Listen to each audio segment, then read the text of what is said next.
زمانہ کیا ہے؟ زمانہ دراصل غالب قوموں کا طریقہ زندگی ہے۔ جو قومیں غالب ہوں گی ان کی عادات، ان کے اطوار، ان کے رسم و رواج پذیر ہوں گے، کیونکہ انسان کی فطرت ہے کہ یہ طاقتور سے متاثر ہوتا ہے۔ آپ خود اپنی زندگی میں دیکھیں کہ پیسے والوں سے، دولت والوں سے بندہ امپریس ہوتا ہے۔ ممکنہ اخلاق، کردار، شرافت سے نہ ہو، لیکن اقتصادی حالت اور معاشی حالت جو ہے یہ انسان کو زیادہ انفلوئنس کرتی ہے۔ جو چیز کسی قوم کو غالب کرتی ہے، طاقتور کرتی ہے، وہ اس کی اقتصادیات ہے۔ اقتصادیات بیس بنتی ہے دفاعی نظام کو مضبوط کرنے کے لیے، اور جب دفاعی نظام مضبوط ہو جاتا ہے تو اوفینسو پاور کریٹ ہوتی ہے، کیپیبلٹی ڈیولپ ہوتی ہے، اور یہ کیپیبلٹی اقوام کو آگے لے کر جاتی ہے اور غلبہ دلاتی ہے۔ ایک وقت تھا جب مسلمان یورپ کے درمیان، اس کے ہارٹ میں ویانا، اس کو بسیج کیے ہوئے تھے۔ میرا اشارہ 1529 کی طرف ہے، جب آٹومن امپائر گریس، رومانیہ، بلغاریہ، ہنگری، یوگوسلاویہ پر قبضہ کرتے ہوئے آسٹریا میں داخل ہوئی اور ویانا کا محاصرہ کیا۔ یہ 1529 جو ایئر ہے، یہ اسلامک ورلڈ کا یا آٹومن امپائر کا یہ عروج ہے۔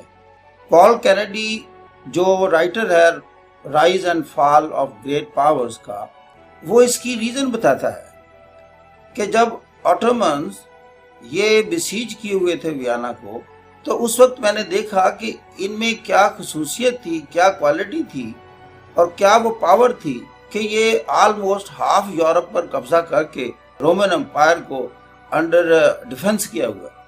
اس نے کہا کہ اگرچہ ٹیکنالوجی میں رومن امپائر کے مقابل تھے، لیکن مینجمنٹ میں یہ ایڈوانس تھے، وار سٹریٹجی میں کمپیریٹیولی بیٹر تھے۔ یہ چیزیں ان کو آگے لے کر گئی۔ اب دیکھنا یہ ہے کہ آخر وہ کیا وجہ بنی کہ یہ اس کے بعد ان کا عروج ختم ہوا اور بلکہ ان کی پسپائی شروع ہوتی ہے۔ سن 1450 میں جرمنی میں پریس ایجاد ہوا۔ جب جرمنی میں پریس ایجاد ہوا تو ترکی عثمانیہ سلطنت، اس کے ایک شیخ الاسلام، انہوں نے فتویٰ دیا کہ یہ حرام ہے۔ کہتے ہیں کہ 250 سال تک ترکی میں پریس کی اجازت نہیں ملی۔ سن 1700 میں اس کی اجازت ملتی ہے، اور 1700 میں یورپ اتنا طاقتور ہو جاتا ہے کہ وہ سلطنت عثمانیہ کو ایٹ ڈیفنس لے آتا ہے، اور پھر ایک ایک کر کے اس کے سارے مقبوضات اس کے ہاتھوں سے نکل جاتے ہیں۔ بات ہم کر رہے تھے علم کی، ٹیکنالوجی کی۔ اگر اس وقت دنیا کے دوسرے خطوں میں جائیں، یہی 1529، یہ وہ وقت ہے جب ظہیر الدین بابر ابراہیم لودھی کے ساتھ پانی پت کے میدان میں جنگ کرتا ہے اور لودھی کو شکست دیتا ہے۔ حالانکہ ابراہیم لودھی تعداد کے لحاظ سے زیادہ فورس رکھتا تھا، اس کے پاس بہت ہاتھی تھے، لیکن بابر نے پہلی دفعہ بیٹل فیلڈ میں گن کو انٹروڈیوس کیا۔ ہاتھی گن فائر سے آشنا نہیں تھے، پہلے ہی گن فائر سے ساری ہاتھی بھاگ نکلے۔ گویا کہ جو کنونشنل ہتھیار تھا، روایتی ہتھیار تھا، یہ ٹیکنالوجی کا مقابلہ نہیں کر سکا۔ اس کے بعد ہم دیکھتے ہیں کہ یہی مغلیہ سلطنت، اس کے شہنشاہ جب یہ سٹیبل ہو گئے تو پھر ان کے جو ترجیحات تھیں وہ بدل گئیں۔ جیسے اقبال کہتے ہیں، آ تجھ کو بتاؤں تقدیر امم کیا ہے، شمشیر و ثنا اول طاؤس و رباب آخر۔ تو طاؤس و رباب میں پڑ گئے، اور معاشرے سے اکٹھا کیا گیا ٹیکس، اپنی بیگمات کے مقبروں پر لگائے گئے پیسے۔ یہ تاج محل جب اس کی بنیادیں رکھی جا رہی تھیں، میں اکثر اس طرف اشارہ کرتا ہوں، یہ وہ دور تھا جب برطانیہ آکسفورڈ اور کیمبرج کی بنیادیں رکھ رہا تھا، یا دوسرے لفظوں میں یوں کہیں کہ یہ آکسفورڈ اور کیمبرج کی بنیادیں نہیں تھیں، یہ مغلیہ سلطنت کے زوال کی بنیادیں تھیں اور آغاز تھا۔ اب ہم دیکھتے ہیں کہ کیا علم ٹیکنالوجی ایسی چیز ہے جو اسلام نے کو منع کی ہوئی تھی؟ کیا یہ کوئی حرام چیز ہے؟ اگر ہم حضور صلی اللہ علیہ وسلم کے دور میں جائیں، جب ہم جنگ بدر کا پڑھتے ہیں کہ जब मक्के के कैदी आए तो वो पढ़ना लिखना जानते थे और मुसलमान नहीं जानते थे, तो हुजूर ने फरमाया कि अगर ये मुसलमानों को पढ़ना लिखना सिखा दें तो हम इनको आज़ाद कर देंगे। उसके बाद हम देखते हैं कि सारी इजादात यूरोप में होना शुरू हो गई। 18th century, 19th century, 20th century पहले यूरोप में हुई, फिर अमेरिका में शुरू हुई और 21st सेंचुरी में सिर्फ अब ऑलमोस्ट अमेरिका में हो रही है। इसलिए कि जो एजुकेशन की तरजीह है, जो टेक्नोलॉजी की प्रायोरिटी है, अब जितनी ज़्यादा अमेरिका में मौजूद है इतनी कहीं भी नहीं है। इजादात कैसे होती है, इसकी बुनियाद में क्या सोच कार फरमाया, हमारे यहाँ क्यों नहीं होती? या कह लें कि अफ्रीका के ममालिक जो कि मुसलमान भी नहीं हैं वहाँ भी नहीं हो रही। ये ना होने की रीज़न क्या है?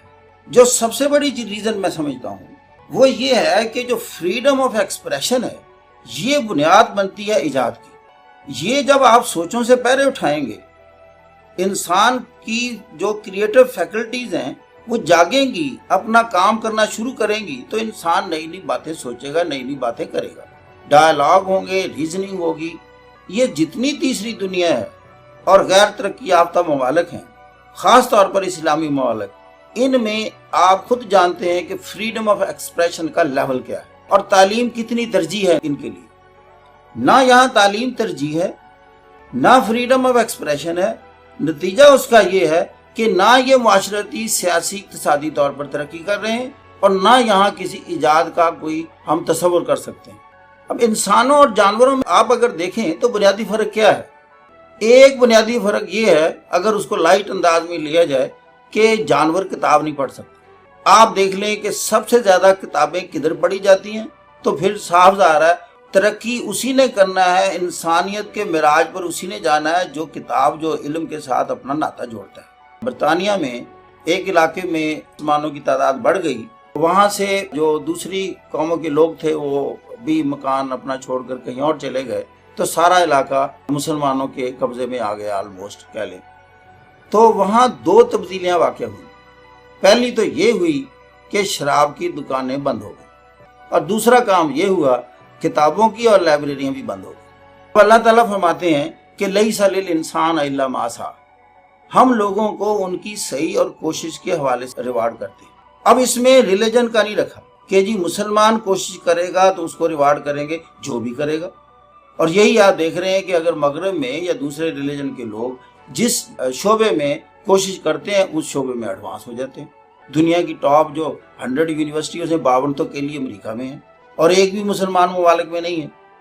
अल्लामा इकबाल के दौर में जब उन्होंने स्टडी किया मुसलमानों की हालत ज़ार, तो उनको भी दुख हुआ।